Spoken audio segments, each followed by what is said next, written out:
Today we are going to start our new chapter and chapter number 14 Natural Resources। ये जो हमारा chapter है काफ़ी इजी है, ठीक है। आपको कोई भी प्रॉब्लम नहीं होगी इसे समझने में और इसे याद रखने में। अब नेचुरल रिसोर्सेस मीन्स क्या? नेचुरल रिसोर्सेस जो हमें नेचर से मिलते हैं, यानी हम कुछ नहीं करते, हम उसको प्राप्त करने के लिए कुछ नहीं करते हैं। देखिए यहाँ पे पिक्चर्स में एयर है, तो एयर क्या है? नेचुरल रिसोर्सेस है, ठीक है। हमें नेचुरल रिसोर्सेस से कुछ ना कुछ बेनिफिट हमेशा मिलते हैं। एयर है तो एयर का हम ब्रीथ लेने के लिए हम उसका यूज़ करते हैं, ठीक है। फिर सॉइल होती है, तो सॉइल में हम क्रॉप को लगाते हैं और फिर क्रॉप में से हम फूड बनाते हैं, ठीक है। फिर है सनलाइट, सन रेज, ये सभी क्या है? नेचुरल रिसोर्सेस है। तो हमें उन सभी के बारे में हमें डिटेल में लर्न करना है, ठीक है। Everything that surrounds us is called environment. Everything that surrounds us, हमारे आसपास जो भी सराउंड्स है वो सभी क्या है? एनवायरनमेंट है, ठीक है। It acts as a life supporting unit. ये बहुत ही एक लाइफ सपोर्टिंग यूनिट है। मान लीजिए यहाँ पे हमें पिक्चर में जो ये ट्री दिखाया गया है, ठीक है। अगर इस ट्री को ग्रोथ होना है, उनको आगे बढ़ना है, तो उसको भी एनवायरनमेंट की ज़रूरत होगी, ठीक है। अगर आसपास एनवायरनमेंट पूरा होगा तो वो इजीली उसका ग्रो हो सकेगा। हम भी इसमें आते हैं, ठीक है। हम ये सारे ह्यूमन, हमको भी एनवायरनमेंट चाहिए, वरना हम कैसे बैलेंस कर पाएंगे जिंदा रहने के लिए। It provides us everything like food, water, air that is important to us for our survival. हमें ज़िंदा रहने के लिए जो हमें चाहिए, फूड, वाटर, एयर, वो सभी ये हमें प्रोवाइड करता है, ठीक है। अब है हमारे पास बायोस्फीयर। अब बायोस्फीयर क्या है? It is the unit that compromises of the earth's crust and the atmosphere in which we live। अब हम जहाँ पे रहते हैं अर्थ पर, ठीक है, तो उसमें जो लेयर होता है उसको बोलते हैं बायोस्फीयर। और जो अर्थ के ऊपर का हमें यहाँ पे लिखा है क्रस्ट। क्रस्ट यानी क्या कि जो इसके जो लेयर होते हैं, ठीक है। यहाँ पे 3 टाइप के लेयर मैं कर लेता हूँ, सॉरी फिर से कर देता हूँ। यहाँ पे 3 टाइप के लेयर होते हैं, ठीक है। बाहर वाला होता है वो होता है क्रस्ट, फिर अंदर वाला होता है वो होता है मेंटल, और अंदर सबसे अंदर वाला होता है वो होता है कोर। तो ये सभी है वो इस बायोस्फीयर में होते हैं। It can be basically divided into 3 layers. जो बायोस्फीयर है वो 3 लेयर में डिवाइड होते हैं, एटमॉस्फेयर, हाइड्रोस्फीयर और लिथोस्फीयर। हाइड्रो मीन्स पानी, ठीक है। लिथोस्फीयर हम आगे लर्न करेंगे, ठीक है। और एटमॉस्फेयर तो हमें पता ही है। The 2 components of biosphere, biosphere के 2 कंपोनेंट्स होते हैं। फर्स्ट वन है बायोटिक कंपोनेंट और सेकंड वन है एबायोटिक कंपोनेंट। अब बायोटिक कंपोनेंट पहले हम लर्न करते हैं। जो बायोटिक कंपोनेंट है, बायोटिक फैक्टर्स है, उसमें सभी लिविंग फॉर्म होते हैं, यानी ऑल लिविंग फॉर्म्स, ठीक है। ह्यूमन बीइंग ले लीजिए, एनिमल ले लीजिए, तो ये सभी क्या है? लिविंग फॉर्म में है। तो जो भी लिविंग फॉर्म में है वो सभी बायोटिक फैक्टर्स में है। Both abiotic and biotic factors interact to meet the basic need of life forms. वो मैं आपको कहता हूँ सब, लेकिन उससे पहले हम एबायोटिक देख लेते हैं। एबायोटिक में क्या होता है? That is all non living factors. अब उसमें सब लिविंग फैक्टर्स थे, अब यहाँ पे एबायोटिक में नॉन लिविंग फैक्टर्स थे। That surrounds us which includes climatic factors. अब क्लाइमेटिक फैक्टर्स में क्या क्या? हम रेन ले सकते हैं, ह्यूमिडिटी ले सकते हैं, स्टॉर्म ले सकते हैं, तो ये सभी क्लाइमेटिक फैक्टर्स हैं। फिर है ट्रोपोग्राफिक फैक्टर्स, ठीक है। ट्रोपोग्राफिक फैक्टर्स, उसमें माउंटेन होते हैं जो बैरियर्स होते हैं और वाटर बॉडीज़, तो ये सभी नॉन लिविंग फॉर्म में होते हैं। अब यहाँ पे आगे की बायोटिक में लिखा था कि इन दोनों का इंटरेक्ट होना ज़रूरी है, तभी हम पूरी तरह ज़िंदा रह सकते हैं। देखिए इस पिक्चर में, देखिए यहाँ पे ये सब जो बर्ड्स है, यहाँ पे फिश है, एनिमल्स है, वो सभी क्या है, यहाँ ट्रीज़ है, तो वो सभी क्या है, लिविंग फॉर्म में है, ठीक है। और बाकी के जो है वो नॉन लिविंग फॉर्म में है। इट मीन्स बायोटिक और एंटीबायोटिक दोनों का होना ज़रूरी है। अगर ये दोनों कंबाइन हो गए तो हमारे लिए बहुत ही ईजी रहेगा और तभी हमें रिज़ल्ट मिल पाएगा, क्योंकि सिर्फ लिविंग फॉर्म से ही काम नहीं चलता, सिर्फ नॉन लिविंग से भी काम नहीं चलता, हमें दोनों को कंबाइन करना है। एबायोटिक में लिखा है that is all non living factors that surrounds us which includes, अच्छा क्लाइमेटिक फैक्टर्स, ट्रोपोग्राफिक, वो हमने देखा। Types of natural resources. अब जो नेचुरल रिसोर्सेज है उसके दो टाइप होते हैं, ठीक है, एग्जॉस्टिबल और इनएग्जॉस्टिबल। अब यहाँ पे वर्ड को देख के ही पता चल जाता है कि उसका मीनिंग है वो क्या होता है। यहाँ पे एग्जॉस्टिबल यानी कि जो सोर्स अगर हम यूज़ करते हैं तो वो ख़त्म हो जाता है, तो उसको बोलते हैं एग्जॉस्टिबल। और जो हम यूज़ करते हैं और वो ख़त्म नहीं होता है तो उसको बोलते हैं इनएग्जॉस्टिबल। अब यहाँ पे पिक्चर में देखिए विंड पावर है, तो विंड पावर को हम कितना भी यूज़ करें तो वो ख़त्म नहीं होगा, इसलिए उसको बोलते हैं इनएग्जॉस्टिबल। उसके नीचे है सोलर एनर्जी, तो उसको भी हम कितना भी यूज़ कर लें वो खाली नहीं होगा, ख़त्म नहीं होगा, इनएग्जॉस्टिबल। फिर कोल है, एलपीजी है, तो वो दोनों क्या है, एग्जॉस्टिबल है, वो कभी भी ख़त्म हो सकते हैं। तो इसलिए हमारे फ्यूचर जनरेशन के लिए हमें ये सोचना चाहिए कि हमें रिसोर्सेज को कैसे यूज़ करना चाहिए। The resources that are available, यहाँ पे एग्जॉस्टिबल है, ठीक है। The resources that are available in limited quantity and get depleted if wise use is not done.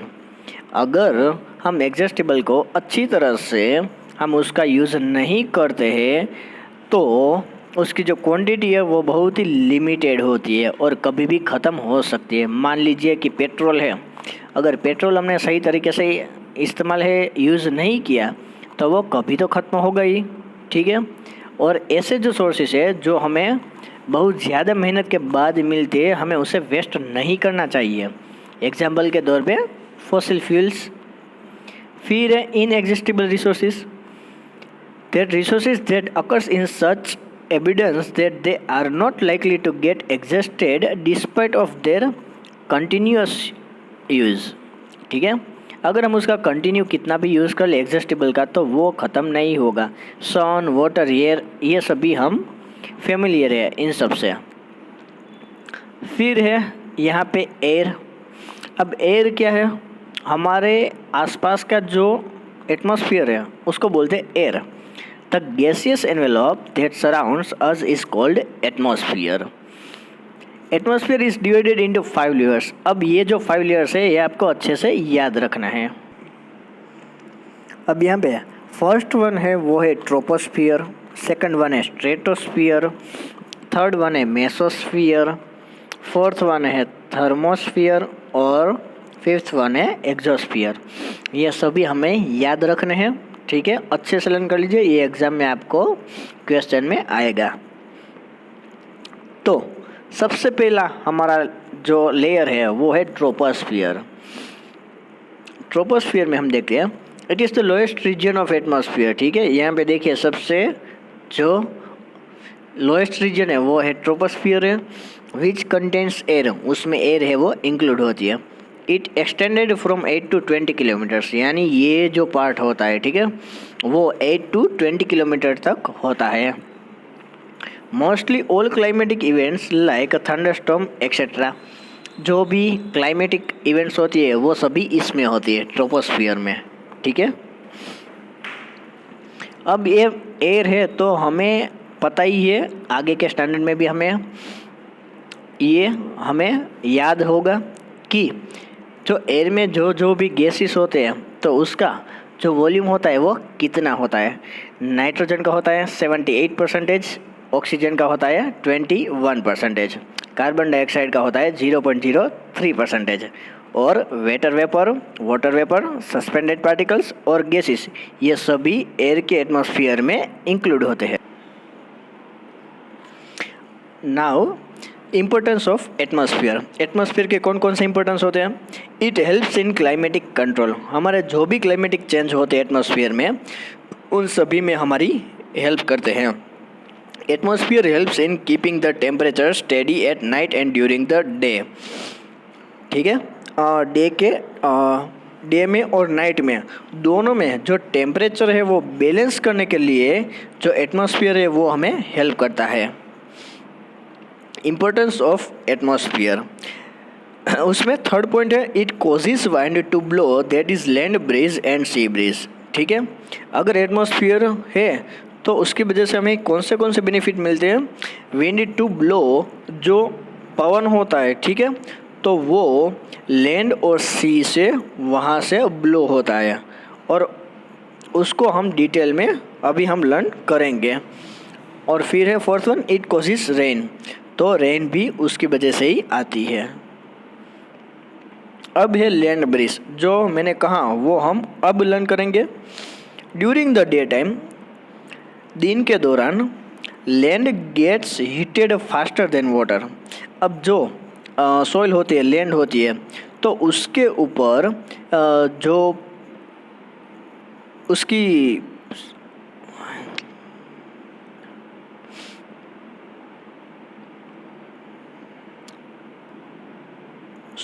उसकी जो एयर होती है, ठीक है, वो ज़्यादा हीट होती है,